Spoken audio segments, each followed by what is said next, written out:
Hello दोस्तों, welcome to my YouTube channel. आज विश्व इतिहास में औद्योगिक क्रांति पढ़ेंगे, तो शुरू करते हैं। संसार में सर्वप्रथम औद्योगिक क्रांति इंग्लैंड में हुई, क्योंकि इंग्लैंड के पास उपनिवेश के कारण कच्चे माल और पूंजी अधिकता थी। 18वीं शताब्दी के उत्तरार्ध और 19वीं शताब्दी के पूर्वार्ध के बीच इंग्लैंड में महान आर्थिक और सामाजिक परिवर्तनों की श्रृंखला को औद्योगिक क्रांति की संज्ञा दी। इतिहासकार रोनाल्ड टायनानबी ने सर्वप्रथम औद्योगिक क्रांति शब्द का प्रयोग किया था।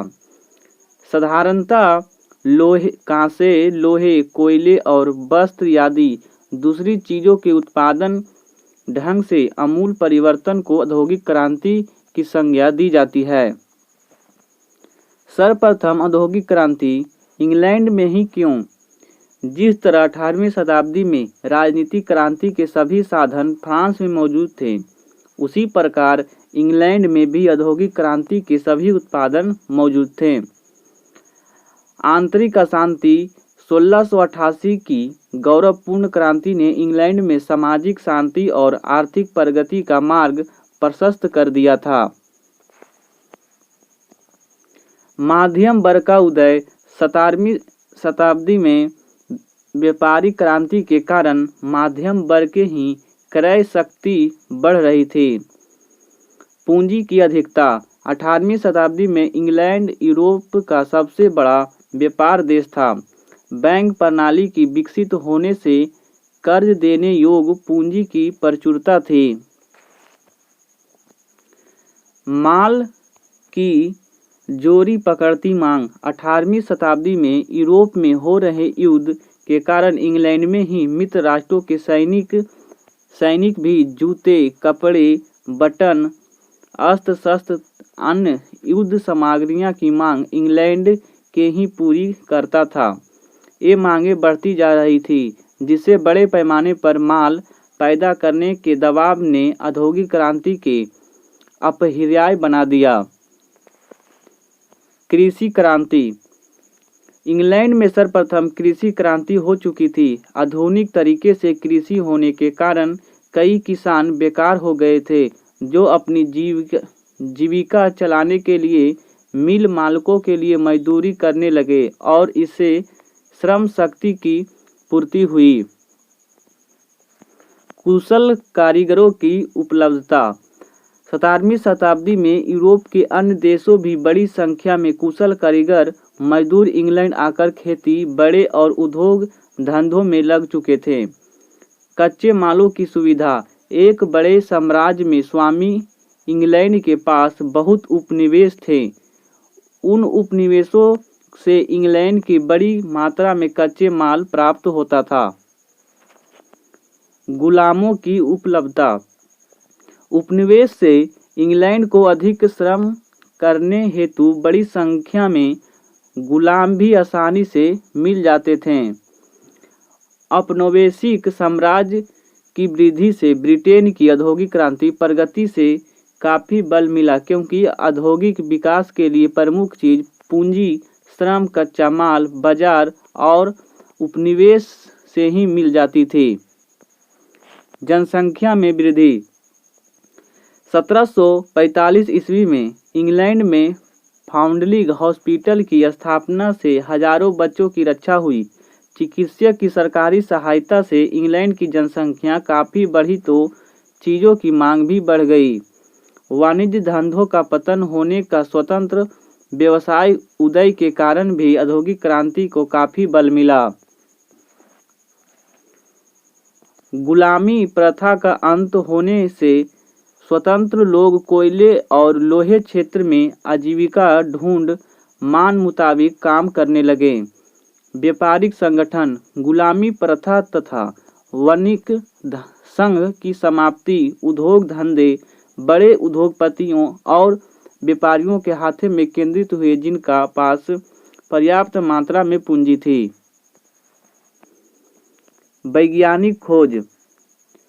वैज्ञानिक खोज या आविष्कारों के कारण भी औद्योगिक क्रांति के काफ़ी प्रोत्साहन मिला।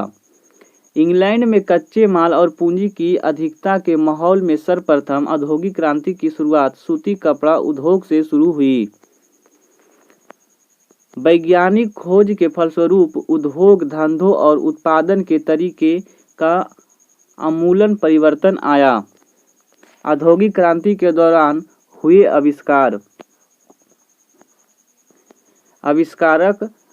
आविष्कार और वर्ष।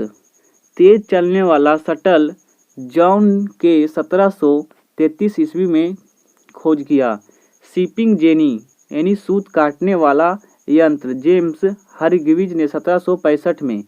पानी की शक्ति से चलित स्पिंग जेनी रिचर्ड आर्कराइट ने 1767 में। वाष्प चलित इंजन जेम्स वाट ने 1769 ईस्वी में। स्पिनिंग मायूल सैमुअल कैंपबेल ने 1776 में किया। घोड़ा द्वारा चलाए जाने वाला क्राधा एडमंड कटराइट ने 1785 में। सेफ्टी लैंप हैम्पी डेवी ने 1815 में खोजा। पाफिंग बिल स्टीफंस ने। कोक का द्रवण हेतु प्रयोग अब्राहम डर्बी ने। Rolling and puddling iron Henry cart ने। कार्टन जीन हेरिटेन 1793 में। स्कॉटलैंड में मैकेडम ने पक्की सड़कें बनाने की विधि खोज की। पक्की सड़कें का निर्माण इस क्रांति को गति दिया। चुंगी प्रथा का अंत। व्यापारिक ने आंतरिक चुंगी के मध्ययुगीन प्रतिबंधों के हटा दिए जाने से इंग्लैंड में औद्योगिक क्रांति प्रगति से जोर पकड़ा। इंग्लैंड के भौगोलिक स्थिति तथा प्राकृतिक बनावट ने भी औद्योगिक क्रांति को प्रोत्साहन देने में अहम भूमिका निभाई। इंग्लैंड के चारों ओर जल किनारा कटा होने के कारण समुद्री तट बंदरगाह के लिए उपयुक्त है, जिससे इसे राष्ट्रीय एवं अंतर्राष्ट्रीय व्यापार करने में सुगमता प्राप्त हुई। इंग्लैंड में औद्योगिक क्रांति के कारण आवश्यक खनिज पदार्थ का अधिकता और लोहा तथा कोयले के खानों की बहुलता है तथा वहाँ नदियाँ विद्युत शक्ति के उत्पादन के लिए उपयुक्त है। यातायात एवं संवहन के क्षेत्र में भी इंग्लैंड के धनी होने से यहाँ सर्वप्रथम औद्योगिक क्रांति का संभव हुआ। सर्वप्रथम इंग्लैंड में ही यातायात क्षेत्र में सुधार हुए। इस दिशा में मेटकॉफ, टेलफोर्ड, ब्रिडले रैनी ने आदि विशेषज्ञों ने महत्वपूर्ण योगदान दिया। ब्रिडले नामक इंजीनियर ने 1761 में इंग्लैंड में नहरों का निर्माण कर औद्योगिक क्रांति के प्रवाह विशेष गति से देने के कार्य किया। 1790 से 1794 ईस्वी के बीच इंग्लैंड में सभी प्रमुख शहर एक दूसरे से नहरों द्वारा जोड़ दिए गए, जिससे बंदरगाहों का औद्योगिक इलाकों से सीधा संबंध स्थापित हुआ। 1803 ईस्वी में फुल्टन नामक व्यक्ति ने प्रथम वाष्पीय नौका का निर्माण किया। इससे वाष्प शक्ति द्वारा चलने वाले समुद्र जहाजों का भी निर्माण होने लगा। 1814 ईस्वी में जॉर्ज स्टीफंस ने सर्वप्रथम एसी इंजन भाप इंजन का आविष्कार किया, जो लोहे की पटरी पर अपनी वाष्प शक्ति से चलने में समर्थ था। इसी समय इंग्लैंड में विद्युतीय तार एवं मोटर गाड़ियों का आविष्कार हुआ। 18वीं शताब्दी में बिजली एवं वायुयान जैसे उपयोगी साधनों का विकास हुआ। इससे यातायात एवं संवहन के साधनों में जबरदस्त सुधार व प्रगति हुई, जिसका प्रभाव औद्योगिक विकास पर पड़ा। 19वीं शताब्दी के अंत तक इंग्लैंड की औद्योगिक क्रांति के प्रवाह में बहकर यूरोप के लगभग सभी देश, अमेरिका भी औद्योगिक देश बन गए। इंग्लैंड के बाद औद्योगिक क्रांति आरंभ करने वाला राष्ट्र फ्रांस था। रूस में औद्योगिक क्रांति सबसे पीछे हुई। जर्मनी औद्योगिक क्रांति के दौर में इंग्लैंड का प्रतिद्वंदी था। विज्ञान और तकनीकी के जगत में हुई नवीन आविष्कारों ने इंग्लैंड की औद्योगिक क्रांति की तीव्र कर दी। कोपरनिकस, केपलर, गैलीलियो आदि इस औद्योगिक पुनर्जागरण युग में प्रमुख वैज्ञानिक थे। गैलीलियो ने सर्वप्रथम आधुनिक ढंग की दूरबीन तैयार की थी।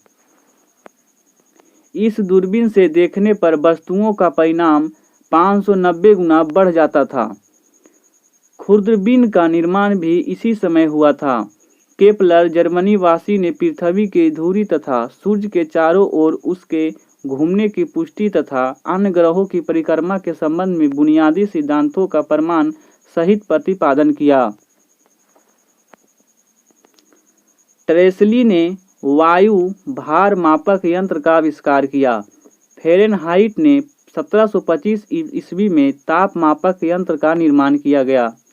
विश्व का पहला इस्पात कारखाना शेफील्ड में स्थापित हुआ।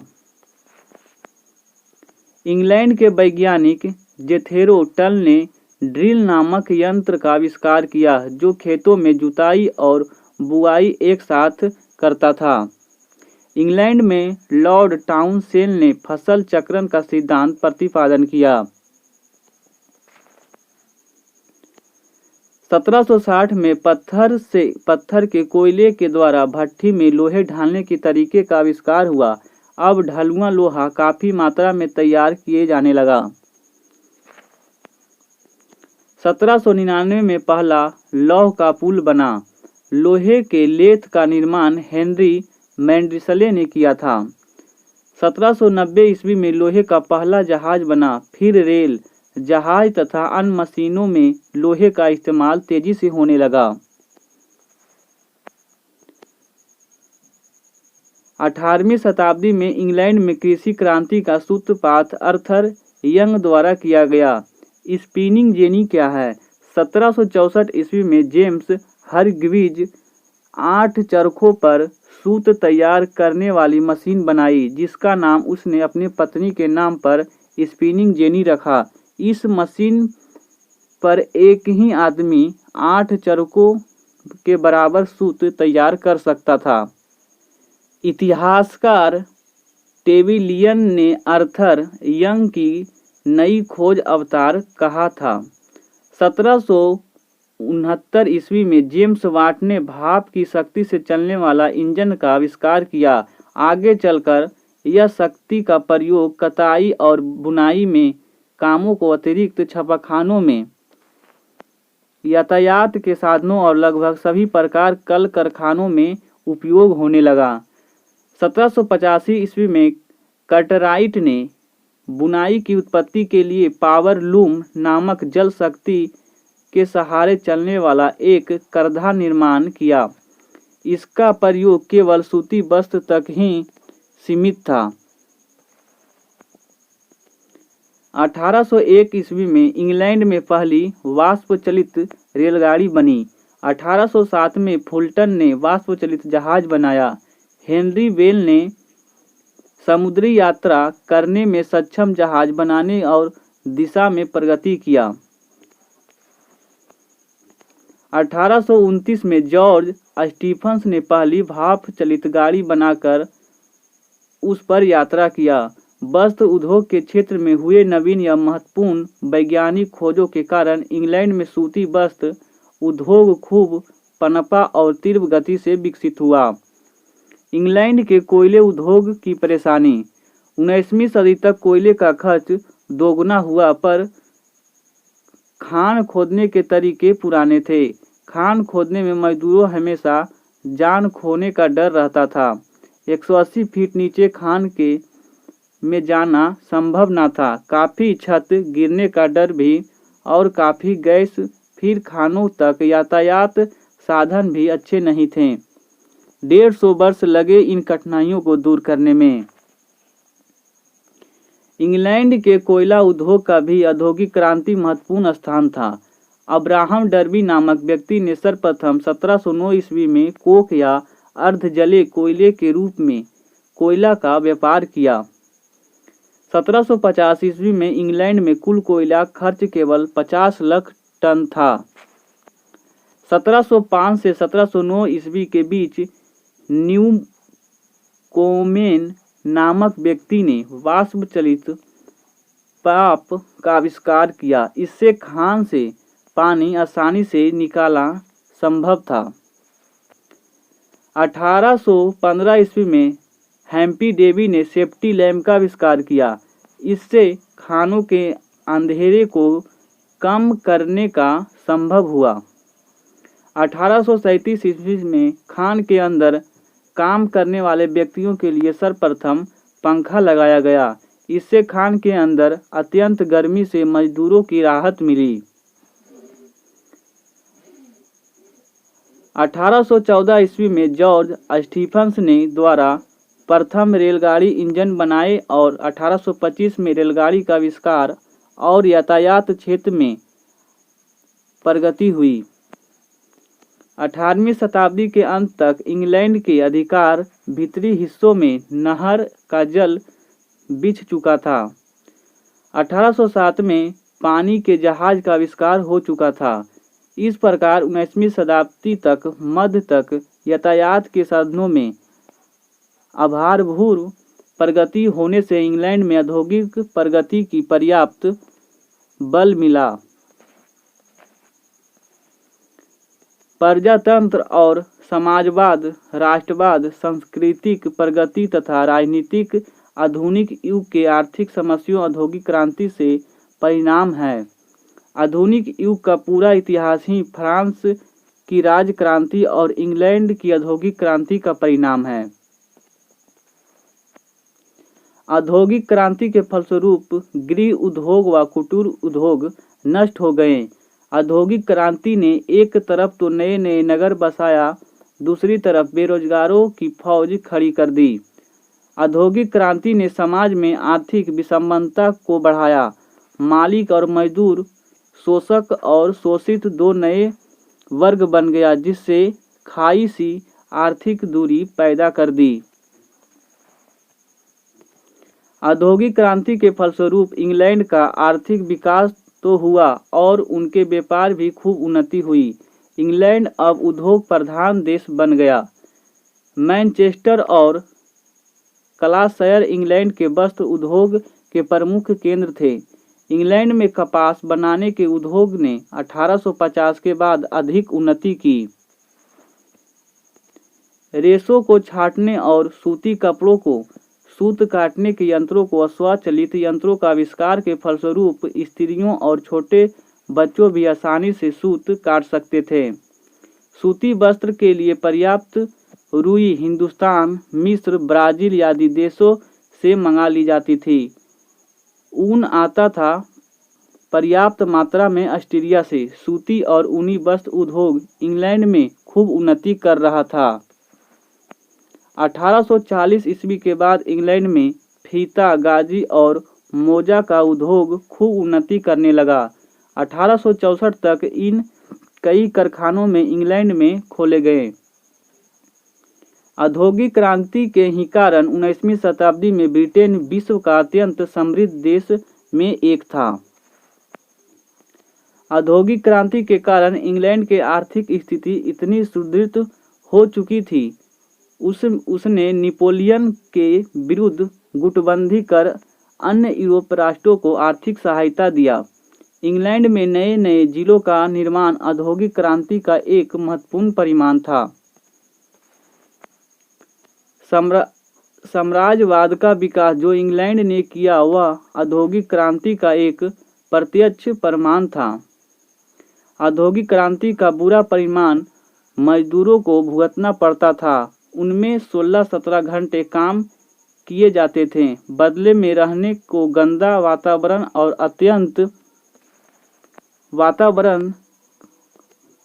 अत्यंत कम मजदूरी दिया जाता था। औद्योगिक क्रांति के फलस्वरूप पूंजीवाद का जन्म हुआ।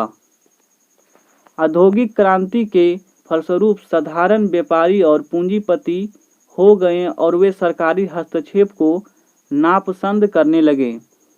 इसीलिए इन पूंजीपतियों ने उद्योग, व्यापार आदि पर कोई प्रतिबंध न लगाने का सिद्धांत अपनाया, जिसे लेसेस फेयर कहा गया।